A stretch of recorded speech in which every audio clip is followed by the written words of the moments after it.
বৃদ্ধাশ্রমের সামনে যখন গাড়িটা এসে থামল, ভিতর থেকে প্রথমে নেমে এলো একটি যুবক।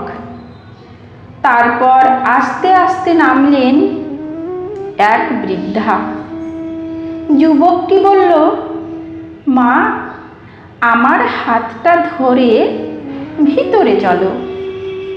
বৃদ্ধা করুণ হেসে বললেন, অনেকটা পথ তো একাই হাঁটতে হবে রে বাবু, থাক না, একটু একা হাঁটার অভ্যেসটা এখন থেকেই রপ্ত করি। এই বলে তিনি গেটের দিকে এগিয়ে গেলেন। বৃদ্ধা সীমা দেবীর সুপুত্র মনীষ এবার মাথা নিচু করে এগিয়ে গেল অফিসের দিকে। সব ফর্মালিটি পূরণ করার পর মার কাছে গিয়ে বলল, মা, আমি আসছি, তুমি সাবধানে থেকো। প্রত্যেক উইকেন্ডে আমি আসব তোমার সাথে দেখা করতে।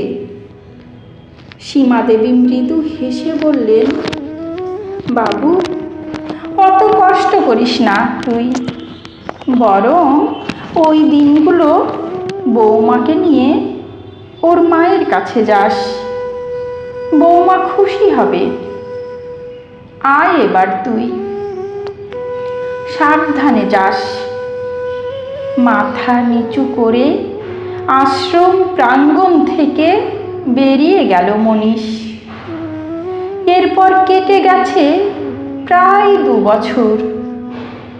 আগে আগে মনীষ মাসে 2-1 বার আসতো, কিন্তু এখন সেটা কমে বছরে 2-1 বার দাঁড়িয়েছে।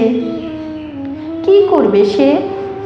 মায়ের দাম যে একটা সময় পর খুব কমে যায় সন্তানের কাছে। মনীষও তাই সেই একই পথের পথিক হয়েছে।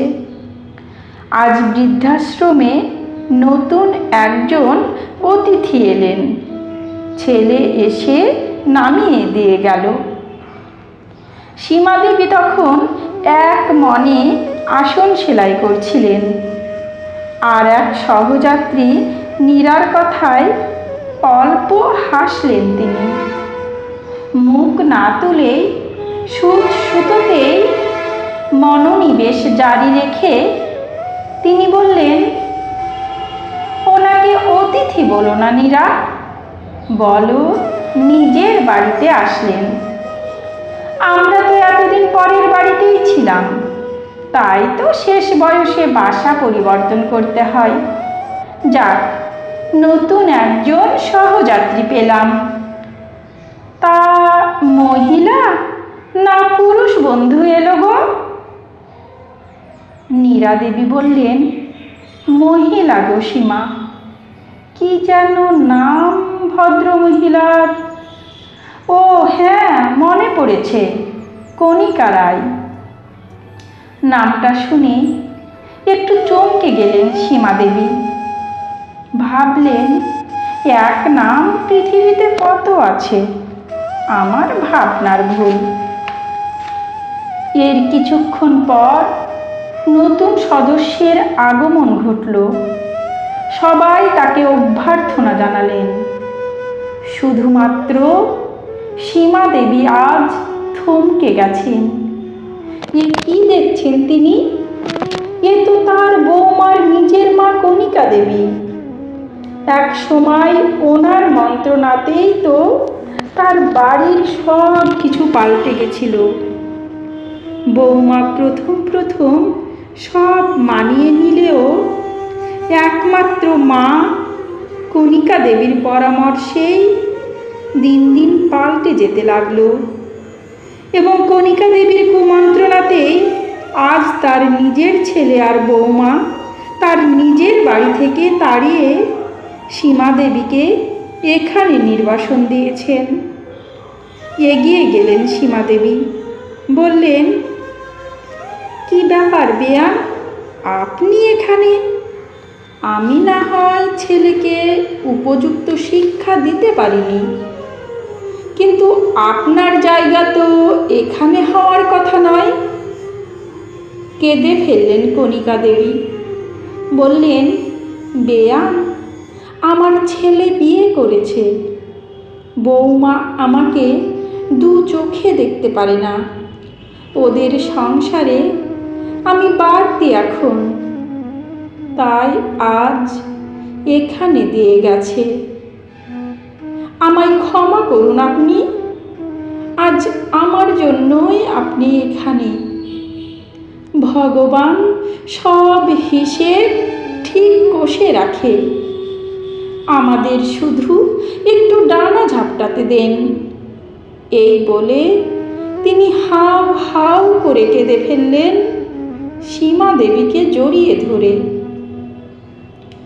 মনীষের ফোনটা বেজে উঠল। স্ক্রিনে তাকিয়ে দেখল বৃদ্ধাশ্রমের নম্বর। 7-5 ভেবে ফোনটা তুলল সে। বাবু, কেমন আছিস রে?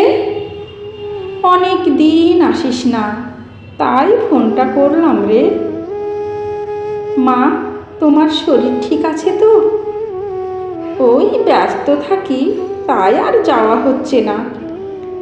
ওই শোন না, বৌমাকে একটু ফোনটা দে তো, একটু কথা বলবো। আচ্ছা ধরো, দিচ্ছি। কি গো, শুনছ?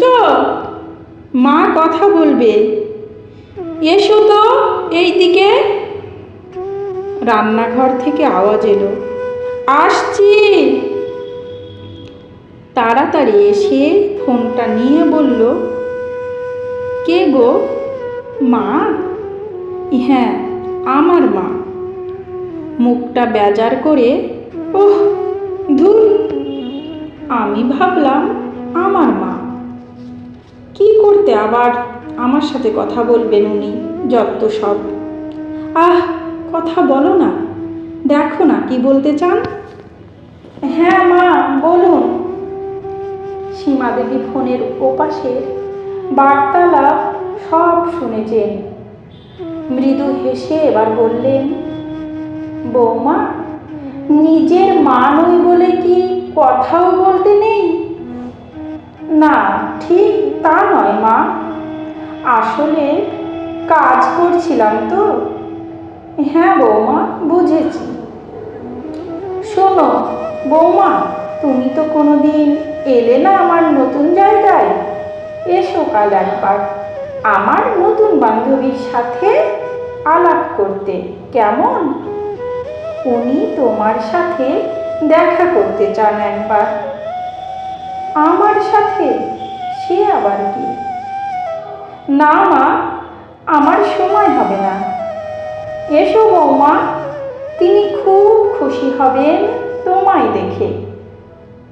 আমার নতুন বান্ধবীর সাথে যে তোমার রক্তের সম্পর্ক গো, না এসে পারবেই না। আমার নতুন বান্ধবী তোমার মা যে।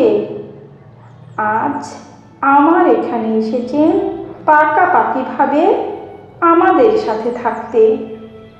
তোমার দাদার সংসারে নাকি তার জায়গা হচ্ছিল না, তাই এখানে রেখে গেছে আজ। আমার ব্যথায় তিনি আজ সমব্যথী গো। আমার দোসর যে তিনি আজ। তোমাদের সংসারে আমাদের বুড়ো বুড়িগুলো বড্ড বেশি ভারী হয়ে যায় গো, তাই তো আমাদের জায়গা হয় না। আশীর্বাদ করি মা, তোমরা যেন তোমাদের বাড়িতেই আজীবন বাস করতে পারো। আজ রাখি বৌমা, অনেক কথা বলে ফেললাম। কাল এসো কিন্তু অবশ্যই, আমরা অপেক্ষায় থাকব। এই বলে ফোনটা কেটে দিলেন সীমা দেবী। সপাটে একটা থাপ্পড় এসে যেন পড়ল সীমা দেবীর বৌমা পাইলের গালে। কিছু থাপ্পড় এর শব্দ আর দাগ কোনোটাই থাকে না, কিন্তু আজীবন তার রেশটাকে বহন করতে হয়। কলমে শর্মিলা বর্মন, কণ্ঠে আমি রোজি।